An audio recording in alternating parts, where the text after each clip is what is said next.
Recentemente, o PSG completou um ciclo incrível em 2025, vencendo a sextupla coroa. Esse é um feito tão raro no futebol que aconteceu apenas 3 vezes na Europa. Então nesse vídeo a gente vai lembrar das 3 equipes que conquistaram a sextupla coroa e, claro, começar pela primeira de todas, o famoso e lendário Barcelona de Pep Guardiola. E entre várias coisas incríveis dessa campanha, eu acho que o mais chocante de tudo é que o Guardiola começou a sua sextupla coroa na temporada 2008-2009, que foi a primeira dele como técnico de um time principal. Ele treinava o Barça B antes, mas ele rapidamente consegue colocar suas ideias em prática. O tic-tac começa a surgir ali, muito graças ao Pep, mas também a jogadores que se tornaram lendários, né? Como o Xavi, o Iniesta e o Messi, que nessa época tinha apenas 21 anos, mas já estava comendo a bola, tanto é que venceu a sua primeira bola de ouro lá em 2009. O início do sextete do Barcelona foi a conquista da Copa do Rei, vencendo o Athletic de Bilbao na final com um chocolate de 4-1 e de virada,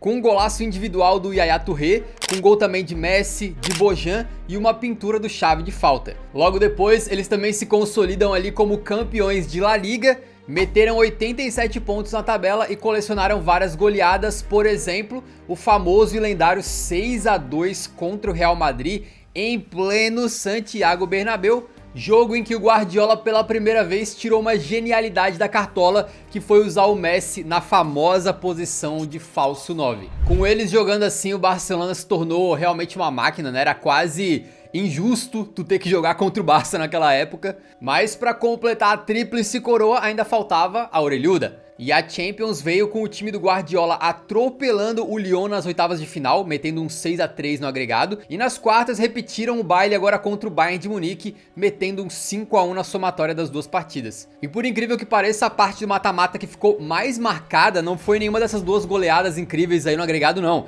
mas sim o confronto contra o Chelsea. Isso porque foi contra os Blues que rolou aquela partida histórica e polêmica em que o Chelsea reclama de vários pênaltis não marcados e que terminou com um gol nos acréscimos do Iniesta de fora da área, concretizando o que ficou conhecido ali como Iniestaço e classificando o Barça para a final contra o Manchester United, em que eles venceram por 2-0. Essa final teve direito a um dos gols mais icônicos do Messi, né, que ele faz de cabeça, meio que encobrindo o Van der Sar e ainda comemora ali beijando a chuteira, concretizando uma temporada 2008-2009 pro Barça que realmente, assim, quem viu não esquece, cara. Então a primeira parte da sextupla coroa já tinha sido conquistada, né? Os 3 títulos da temporada 2008-2009. Só que vencendo esses 3 títulos, o Barcelona classificou para jogar 3 novas competições ainda em 2009, mas já na temporada seguinte, né, 2009-2010. Primeiro foi a Supercopa da Espanha. Como eles tinham ganhado tanto a La Liga quanto a Copa do Rei, o oponente deles acabou sendo o vice da Copa do Rei, o Athletic de Bilbao. E se o Athletic já tinha sofrido anteriormente contra o Barça, iria sofrer novamente, porque os culés fizeram 2-1 na ida no San Mamés e também de virada, e depois aplicaram 3-0 no Camp Nou com 2 do Messi e um em que o Bojan entrou com bola e tudo. Ali fechava o 4º título de 2009. Já na Supercopa da UEFA, o campeão da Champions Barcelona foi enfrentar o campeão da Europa League, que, acredite, era o Shakhtar Donetsk dos brasileiros, Fernandinho, William, Luiz Adriano, Jadson e Ilcinho. E se parecia fácil, com certeza não foi, tá? Os ucranianos ali batalharam e levaram o jogo pra prorrogação, até sair um gol salvador do Pedro num passe absurdamente inteligente de Lionel Messi para garantir o 5º título do ano. E claro, para fechar a sextupla coroa faltava o Mundial de Clubes, que agora voltou a ser chamado de Intercontinental, né? Mas se você tá pensando naquele atropelo contra o Santos, pode ficar tranquilo que isso aí foi só uns anos mais pra frente. Em 2009 o Barcelona enfrentou o Estudiantes na final. E o time argentino ia ganhando até o finalzinho com o gol do Bocelli, aquele mesmo que depois foi jogar no Corinthians, né? Mas aí aos 43 do segundo tempo, com o Piqué já lá na área jogando de centroavante, ele acerta um passe de cabeça pro Pedro, que também de cabeça empata a partida. E é aquela coisa, né? O Messi é o Messi, com certeza, mas o que o Pedrito foi decisivo nessa sextupla coroa e é brincadeira também. E aí nos acréscimos não teve jeito, o Messi meteu outro gol lendário, esse de peito, né? para virar a partida e consagrar o 6º título consecutivo do Barcelona naquele lendário ano de 2009, concretizando ali a primeira sextupla coroa da história do futebol europeu. E hoje a gente olha para essa conquista e pensa, pô, Guardiola trabalhando com o Messi, Xavi, Iniesta, é óbvio que eles teriam ganhado uma sextupla coroa,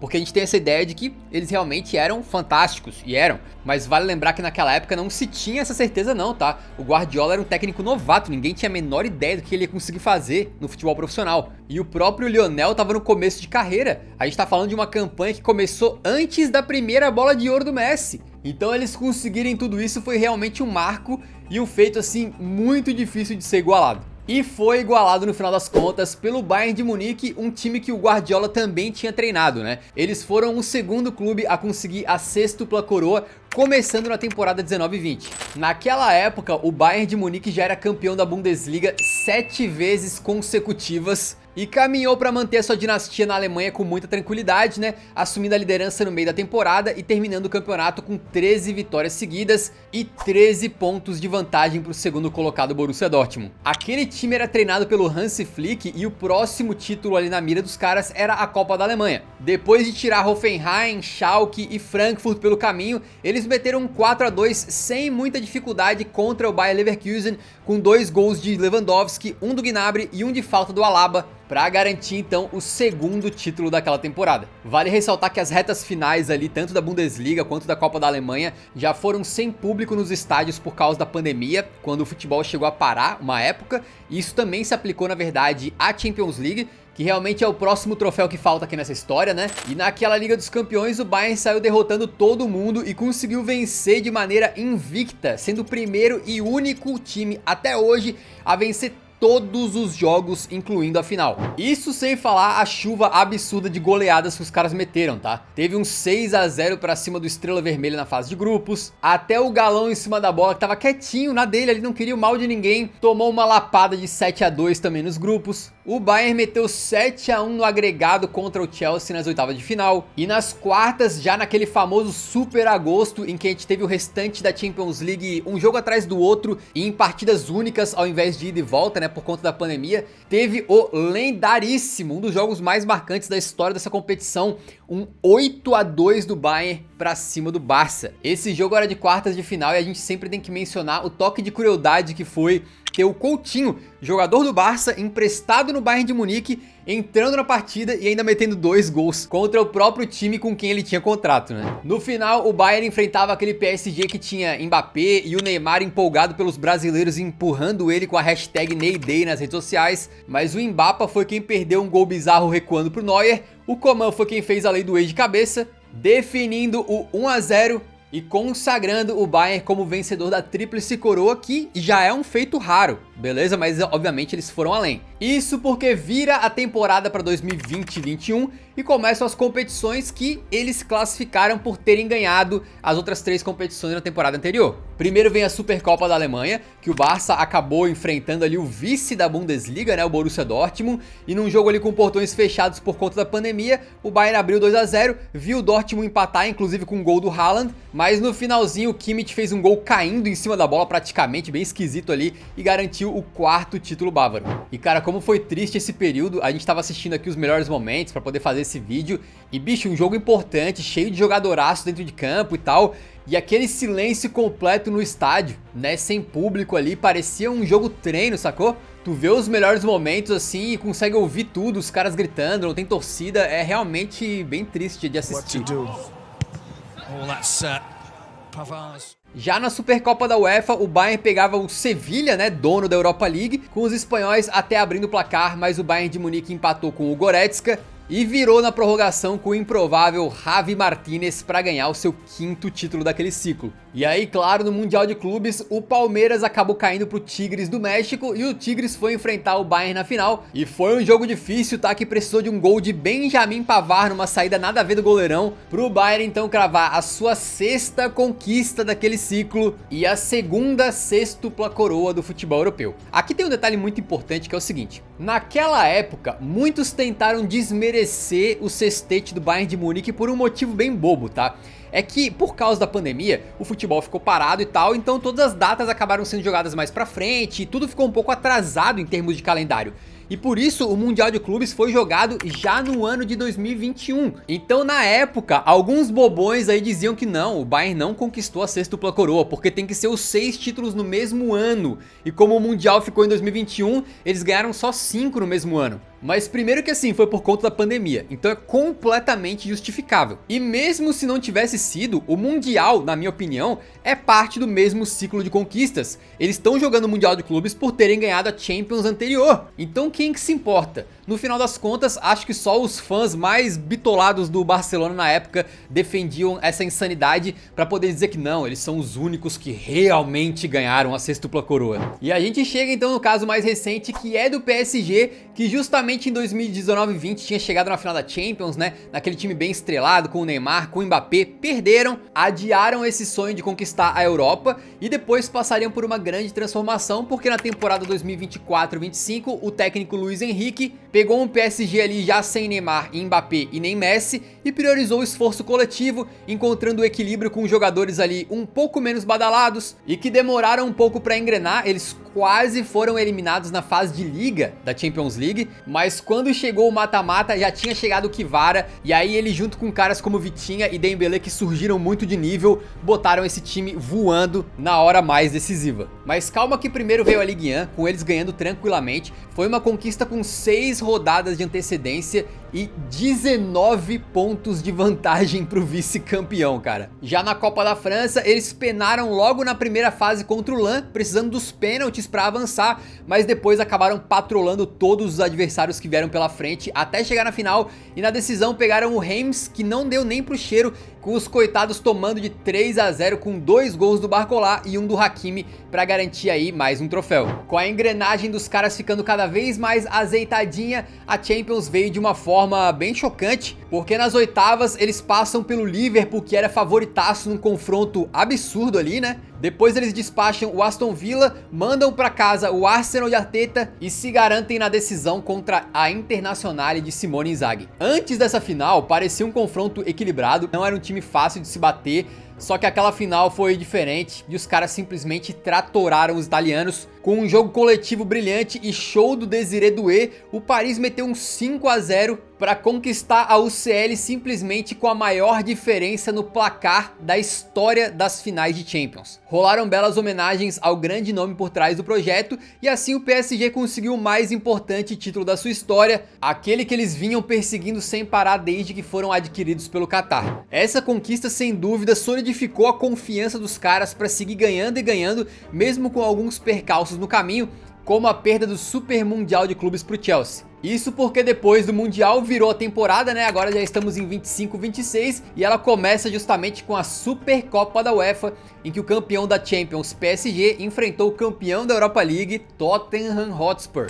E nesse momento parecia que a sorte do PSG estava acabando, né? Eles tinham sido tratorados pelo Chelsea na final do Mundial e começaram o jogo contra os Spurs tomando um gol do Van de Ven no rebote, e no segundo tempo o novo goleirão do Paris, o Chevalier, resolveu aparecer e espalmou uma cabeçada do Romero para dentro do próprio patrimônio.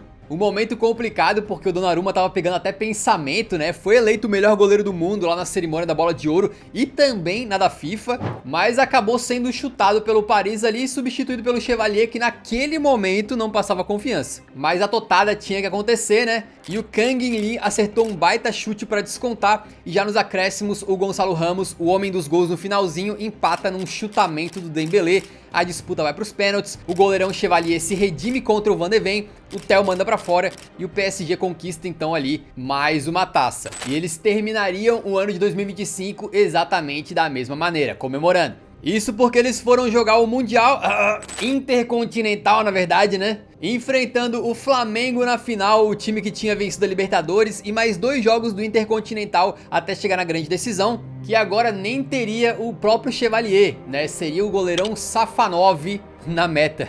Mas se alguém achou que o goleiro reserva do Paris poderia ser o problema, na verdade as coisas se inverteram, né? Porque foi o Rossi, goleiro do Flamengo, que deu um baita vacilo tentando defender um cruzamento ou um chute do Doué, que provavelmente ia pra fora e acabou dando nos pés do Kvara pra abrir o placar. E a verdade é que o Flamengo jogou bem, foi guerreiro, conseguiu, né, atuar ali de igual para igual, conseguiu até empatar num pênalti cobrado geladamente pelo Jorginho. Mas quando chegou nas cobranças de pênalti, aí brilhou a estrela do Safanov. Muito por conta das batidas simplesmente horrorosas do Flamengo, né? Pelo jeito os jogadores ali não aprenderam com o Jorginho não. E aí o goleirão russo simplesmente pegou 4 cobranças seguidas, um absurdo completo. A primeira vez que um goleiro pega 4 cobranças de pênalti numa competição oficial da FIFA. E garantiu o primeiro título mundial de um clube francês. E olha como é curioso que eles venceram todos esses títulos aí com 3 goleiros diferentes, né? E também não deixa de ser irônico como eles foram campeões nos pênaltis pra cima do meu Tottenham e do meu Flamengo. Não sei se é algum problema pessoal comigo, mas se a final do Mundial tivesse sido contra o meu Avaí, em vez do Chelsea, com certeza o PSG tinha ganhado nos pênaltis também. Mas aqui tem uma coisa muito importante pra falar, tá? Eu comentei sobre 5 títulos do Paris, só que quando eles vencem o Flamengo, muitos já cravaram ali o PSG como vencedor da sextupla coroa, tá? E eu vou explicar por que eu considero isso aí errado. As pessoas estavam cravando que os 6 títulos do PSG eram esses 5 que eu comentei, e também a Supercopa da França jogada no começo de 2025. Todos esses 6 títulos no mesmo ano. Faz sentido, né? Só que na minha concepção tá errado, porque da forma como eu vejo uma sextupla coroa bonitinha, certinha, é o seguinte: tu ganha os 3 títulos da temporada, né? A Liga, a Copa e a Champions. E depois os 3 títulos da temporada seguinte, que tu só classificou por vencer essas 3 conquistas aí, que é a Supercopa Nacional, a Supercopa da UEFA e o Mundial / Intercontinental. Só que quando o PSG vence pra cima do Flamengo, muitos já cravam a sextupla coroa por causa dessa Supercopa da França jogada no começo de 2025, que pra mim não entra, ou não deveria entrar nessa conta. Por quê? Porque ela é referente à conquista do francesão de 2023-24. É um ciclo totalmente diferente. Pode ser um pouco de preciosismo, mas na minha concepção, a Supercopa da França correta para contar a sextupla coroa não foi em 2025. Foi a Supercopa jogada no início de 2026. Nessa final aí eles foram enfrentar o Olympique de Marselha e venceram de novo de forma heróica, né? Porque o PSG perdia até o finalzinho quando o Gonçalo Ramos marca um gol aos 50 minutos do segundo tempo, empata em 2-2 e leva para os pênaltis. E aí dessa vez o Safanov não é o herói, mas sim o Chevalier, que defendeu 2 cobranças e consagrou agora sim o 6º título do PSG no ciclo de 2024-25 e a terceira sextupla coroa da história do futebol europeu. São 3 conquistas lendárias, eu não sei qual que marcou mais pra você, mas pra mim foi bem por ordem cronológica mesmo. A mais top de todas é o Barcelona, depois o Bayern de Munique do Hansi Flick era um rolo compressor muito absurdo, e aí por último a do PSG. Tu ganhar 6 títulos no mesmo ciclo é muito complicado, né? Mas a tríplice coroa, que também é rara, já aconteceu mais vezes, tá? A gente fez um vídeo no canal aqui especial contando sobre todas as tríplices coroas da Europa, que vale a pena dar uma assistida também.